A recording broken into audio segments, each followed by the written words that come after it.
Dulu kita tak pernah tengok orang pergi berjoget di tepi kubur. Dan apabila berjoget, ada dalil yang bawa datang.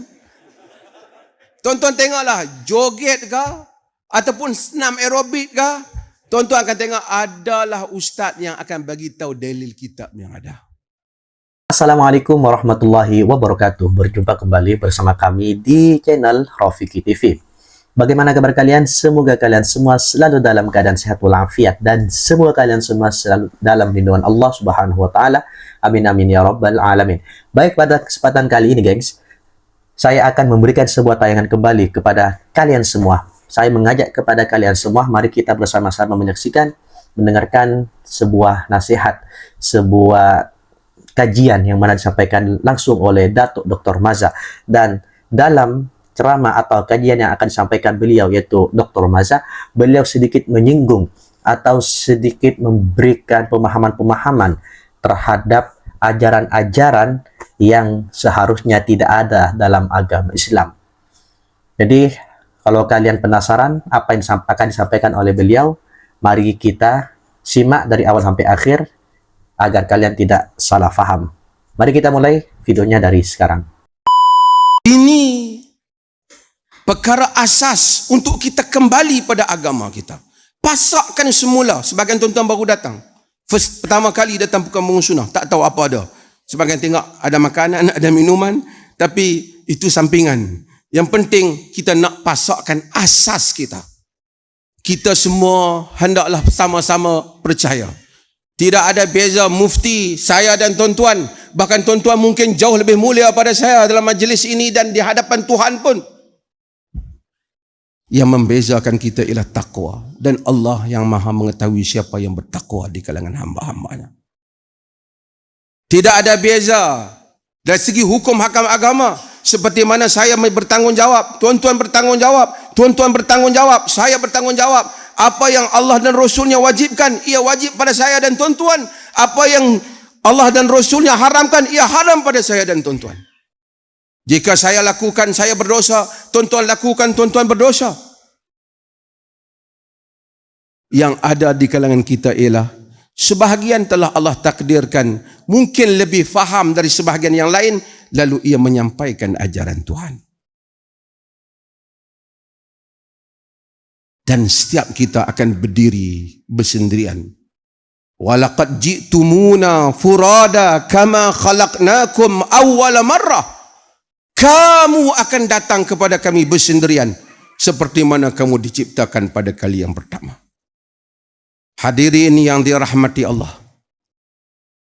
Tajuk jihad ini, kita mahu supaya kita semua pulang dengan merasai, aku sebagai seorang Muslim yang telah mengucap asyhadu an la ilaha illallah wa asyhadu anna Muhammadar Rasulullah. Tidak berpada sekadar aku salat dan puasa. Aku hendaklah menjaga agamaku. Jika ia dihina, aku mesti bangun mempertahankannya. Jika Allah dan Rasulnya dicerca, aku mesti mempertahankannya. Jika aku melihat hal yang salah dan aku tahu, aku mesti memberitahunya. Jika tidak, aku bertanggungjawab di hadapan Allah. Tidak boleh seorang bapa merasakan cukuplah dia dengan hanya ada keluarga yang baik, dia mati kemudian dia menunggu hari masuk syurga. Kalau hal yang seperti itu berlaku, orang seperti Abu Ayyub Al-Ansari yang selalu saya sebut, yang Nabi menjadi tetamu di rumahnya. Setelah Nabi wafat, Abu Ayyub Al-Ansari keluar meneruskan perjuangan dan kuburnya sehingga ke Turki. Pada hari dia sudah tak mampu lagi berperang. Masih lagi dia menanggung pedang di bahunya, di atas kudanya, dengan menyebut infiru khifafan wa thiqala. Keluarlah kamu dalam keadaan ringan dan berat. Itulah Islam yang dipahami oleh para sahabat. Dan Islam itulah yang kita harap kita faham. Sehingga tuan-tuan pulang daripada perkampungan sunnah ini, pulang dengan semangat untuk tuan-tuan juga menyampaikan ajaran agama. Wah. Akhirnya kita sudah 4 menitan lebih mendengarkan sebuah nasihat yang sangat-sangat luar biasa dan banyak sekali ilmu-ilmu yang sudah disampaikan oleh beliau, yaitu Datuk Dr. Maza kepada kita semua. Dan insya Allah kalau kita mendengarkannya dari awal sampai akhir, kita akan mendapatkan poin-poin atau ilmu-ilmu yang sudah beliau sampaikan. Dan saya mengajak kepada kalian semua yang baru bergabung di channel ini, jangan lupa dukung dengan cara subscribe, like, komen, dan di-share, agar kalian tidak ketinggalan video-video menarik dari channel ini. Biar tidak panjang lebar, mari kita mulai kembali videonya dari sekarang. Hadirin yang dirahmati Allah, saya ambil sedikit kesempatan oleh kerana saya terlibat dalam pengurusan di negeri ini. Negeri ini dalam merealisasikan hasrat supaya kita membekalkan rakyat negeri Perlis dan rakyat di negara ini dan rakyat di rantau Asia ini, bahkan di dunia ini, kita mengadakan banyak program-program untuk memberikan manfaat. Perkampungan Sunnah salah satu daripadanya. Kita ada Sunnah Convention di dalam bahasa Inggeris, penuh di dalam bahasa Inggeris, yang membabitkan speakers yang daripada luar negara. Kita ada KUIPS yang Dr. Rozaimi menguruskannya, yang mana tuan-tuan boleh menghantar anak tuan-tuan untuk belajar di Perlis ini. Perlis ni saya rasa satu-satunya juga, selain jangan dibandingkan dengan Arab Saudi lah, dia duit banyak, negeri yang memberikan pendidikan percuma, masuk universiti, yuran percuma. Walaupun tuan-tuan orang Johor, orang Melaka, orang Kelantan, orang Terengganu, kalau datang belajar di KUIPS, anak-anak tuan-tuan pengajian yurannya percuma, tempat tinggalnya percuma, dan wang sakunya diberikan. Kita ada Majlis Ilmuwan Nusantara di Perlis ini, yang mengumpulkan ilmuwan-ilmuwan di Nusantara bagi membincangkan isu-isu dakwah, bagaimana untuk kita mengendalikan bersama. Umat Islam besar. Semalam saya bercakap kepada Dr. Khalid Basalamah, kata di Thailand ada 6 juta lagi orang Islam. Dia kata di Indonesia 100 juta. Memang betul lah kan. Tapi maksudnya kalau kita bandingkan umat Melayu Nusantara atau Islam, kita ada 250 juta lebih. Umat yang besar. Kita patut boleh berdakwah dan menggerakkan dakwah. Allah memudahkan tuan-tuan. Banyak bahan-bahan dakwah. Tak boleh jadi berdakwah, pengetahuan mesti ditingkatkan. Banyak bahan-bahan kuliah telah kita siapkan. Nak cari dengan tak cari je. Bukan kita sahaja di sini, di peringkat dunia ini. Tuan-tuan nak belajar solat Nabi ke, tuan-tuan nak belajar zikir Nabi ke, puasa Nabi ke, semua dalam dunia ini tuan-tuan berada di hujung tangan tuan-tuan. Apa yang tuan-tuan nak cari saja. Melainkan tuan-tuan main game 3 jam, belajar solat 15 minit.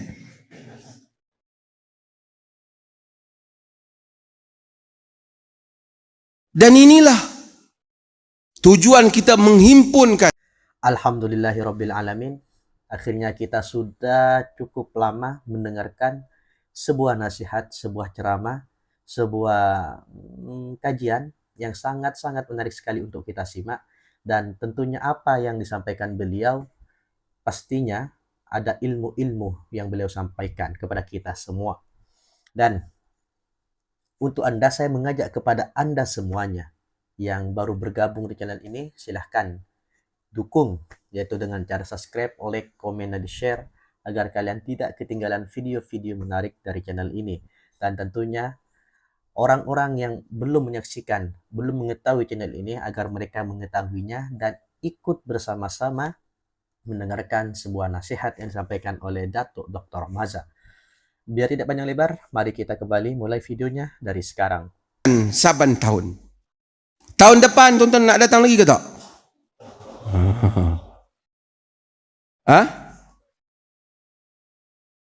Apa dia?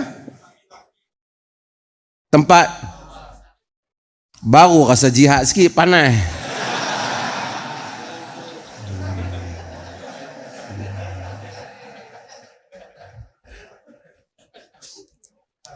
Ada orang suruh abang saya, kata apa? Kena jelaskan pasal apa pergi buat tempat yang sempit.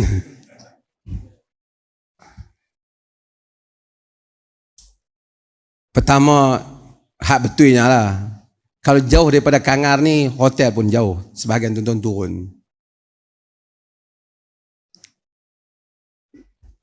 Dalam kesempitan ini, tempat tak sempit, orang ramai.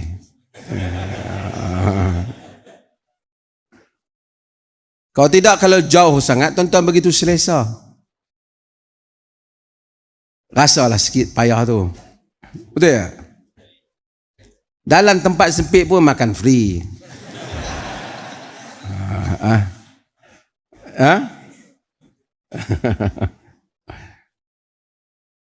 Tuan-tuan, gerakan sunnah ini, gerakan mengajak, bukan kita kata orang lain tak sunnah, bukan kita berpegang dengan semua imam mazhab. Kita berpegang, sebahagian orang dia begitu Syafi'i, tapi dia akidah ke apa dia tak tanya Imam Syafi'i. Kita berpegang semua. Apa qaul Imam Syafi'i dalam akidah, qaul Imam Ahmad, kalau kita lihat. Tak apa. Bukan kita intirah mazhab-mazhab. Bukan kita ada perbezaan menyatakan yang lain itu salah ataupun apa. Yang kita bawa ini ialah bahawasanya kita mau agama ini bebas daripada tahayul, bebas daripada khurafat. Tuan-tuan tengok negara Malaysia ini, dulu dia kurang tahayul dan khurafat. Kebelakangan ini dia masuk balik. Dulu kita tak pernah tengok orang pergi berjoget di tepi kubur. Dan apabila berjoget, ada dalil yang bawa datang. Tuan-tuan tengoklah, joget ke, ataupun senam aerobik ke, tuan-tuan akan tengok adalah ustaz yang akan bagi tahu dalil kitab yang ada. Paling akhir dia akan kata, apa salahnya joget? Kan? Tetapi isunya ialah dia dikaitkan dengan agama. Orang-orang yang tak tahu mengamalkan benda tu kerana agama. Kalau awak nak berjoget sampai tengah malam pun, di atas dasar untuk menyihatkan badan, kita tak kata apa. Tapi bila awak kaitkan itu dengan agama, kita mesti beritahu bahawa itu bukan agama. Itu bukan ajaran agama. Kita nak agama yang sentiasa terasnya Al-Quran dan Sunnah. Oh, dia orang ni tak mau terima ulama. Kita tidak sampai pada kita sunnah, melainkan melalui para ulama. Quran dan Sunnah. Memahami Quran dan Sunnah, itu memang dengan ulama. Tapi ulama siapa yang awak nak faham? Ulama UMNO, ulama PAS, ulama PKR, ulama awak, ulama saya. Mestilah ulama yang membahaskan hal itu dengan tradisi keilmuan yang benar. Jika tidak, semua orang mendakwa ulama. Buat pertubuhan ulama, masuk jadi ahli ulama. Ada orang artis, dulu artis, kemudian jadi ustaz, 5 tahun kemudian ulama. Dia pun mengeluarkan fatwa tentang sifat-sifat hadis dan seumpamanya. Jauh tersasar apa yang dia cakap tu. Sebab itu maka kita menyeru kitab dan sunnah. Imam-imam mazhab Arab kata ala ra'si wal ain. Kita agungkan dan hormati semua imam-imam. Agama ini hendaklah tulen dan bersih seperti mana pada hari dia diturunkan pada Nabi. 1400 tahun. Berbagai-bagai telah berlaku macam yang hadis ini kata. Maka kita semua berjuang mengembalikan agama seperti generasi yang awal. Khairun nasi qarni. Sebaik-baik manusia pada zaman aku dan kemudian selepas daripadanya. Summa alladhina yalunahum, summa alladhina yalunahum. The best 3 generations. 3 generasi yang terbaik ini mesti sentiasa menjadi kiblat kita di dalam beragama. Kita berjuang untuk itu. Alhamdulillahirrabbilalamin. Akhirnya kita sudah bersama-sama menyimak, menyaksikan dan juga mendengarkan sebuah tayangan, sebuah ceramah, sebuah kajian, sebuah jawaban yang sangat-sangat luar biasa dan tentunya banyak sekali ilmu yang akan kita dapatkan, gengs. Baik, dan kali ini saya sedikit ingin mengulang apa yang sudah disampaikan oleh beliau, yaitu Datuk Dr. Maza. Dan nanti akan saya simpulkan apa yang sudah disampaikan oleh beliau. Agama bukan dibina atas dasar ikut-ikutan, tetapi atas Al-Quran dan Sunnah. Dr. Maza dalam kuliah ini sentuh satu isu yang makin membimbangkan dalam masyarakat hari ini. Bila agama mula dicampur dengan tahayul, khurafat, dan amalan yang tidak ada sandaran jelas daripada Nabi Muhammad SAW. Dulu, kita tak pernah tengok perkara pelik dikaitkan dengan agama. Hari ini, berjoget di tepi kubur, senam dengan alasan zikir, semua mula dicari dalil untuk dihalalkan. Sedangkan dalam agama, bukan semua benda boleh dikaitkan atas nama ibadah sesuka hati. Apa yang paling menarik? Dr. Maza tegaskan bahwa gerakan sunnah bukan bermaksud menolak ulama atau mazhab. Bahkan kita hormat semua imam mazhab. Tetapi agama mesti kembali kepada asas yang tulen, yaitu Al-Quran dan As-Sunnah yang difahami generasi terbaik umat saat ini. Beliau juga mengingatkan bahwa tanggung jawab menjaga agama bukan hanya tugas ustadz atau mufti semata-mata. Semua orang ada tanggung jawab. Kalau nampak kesalahan dalam agama dan kita tahu kebenaran, kita wajib sampaikan mengikut kemampuan. Paling menusuk bila Dr. Maza sebut, kalau main game 3 jam boleh, kenapa belajar sholat Nabi 15 menit pun susah? Itu tamparan yang sangat tepat untuk kita semua hari ini. Ilmu agama sekarang berada di hujung jari. Tinggal kita nak cari atau tidak sahaja. Kuliah ini juga meniup semangat jihad sebenar. Bukan sekadar semangat marah atau slogan, tetapi jihad ilmu, dakwah, dan mempertahankan agama daripada penyelewengan. Islam bukan hanya solat dan puasa, tetapi menjaga kesucian agama daripada dicampur aduk dengan budaya dan hawa nafsu. Generasi muda hari ini sebenarnya dah mula bangkit mencari agama yang lebih jelas dalilnya. Sebab itu, Dr. Maza mengharap anak-anak muda terus belajar, terus berdakwah, dan jangan takut mempertahankan sunnah. Kesimpulannya, agama ini mesti dipelajari dengan ilmu, bukan emosi. Hormat ulama, hormat mazhab, tetapi kebenaran tetap mesti kembali kepada Al-Quran dan Sunnah. Jadi bagaimana menurut kalian apa yang disampaikan oleh Datuk Dr. Maza? Saya yakin, seyakin-yakinnya, di antara kalian pasti banyak yang tidak setuju dengan apa yang disampaikan oleh Datuk Dr. Maza. Karena beliau sudah dikenal atau dianggap sebagai tokoh atau Ustadz Wahabi yang mana menolak tentang hal-hal yang tidak dilakukan oleh Nabi Muhammad SAW, seperti yasinan bersama, tahlil bersama, qasidahan, ziarah kubur, dan sebagainya. Apapun yang tidak dilakukan oleh Nabi, maka dianggap maka maksudnya dianggap bid'ah oleh Datuk Dr. Maza. Jadi bagaimana tanggapan kalian, wahai para netizen yang budiman? Apakah kalian setuju apa yang disampaikan oleh beliau? Dan kalau kalian setuju, silahkan tulis di kolom komentar. Dan kalau kalian mempunyai berbeda pandangan apa yang disampaikan beliau, juga silahkan tulis di kolom komentar, dan mari kita berdiskusi dengan kepala dingin. Mari kita berdiskusi dengan dalil-dalil atau pemahaman-pemahaman apa yang kita pahami. Mungkin cukup sekian video kali ini. Mohon maaf apabila banyak sekali kekurangan dan kekhilafan. Dan untuk Anda yang baru bergabung di channel ini dan merasa channel ini bermanfaat untuk Anda, silakan dukung dengan cara subscribe, like, komen, dan share agar kalian tidak ketinggalan video-video menarik dari channel ini. Dan akhirnya, wassalamualaikum warahmatullahi wabarakatuh.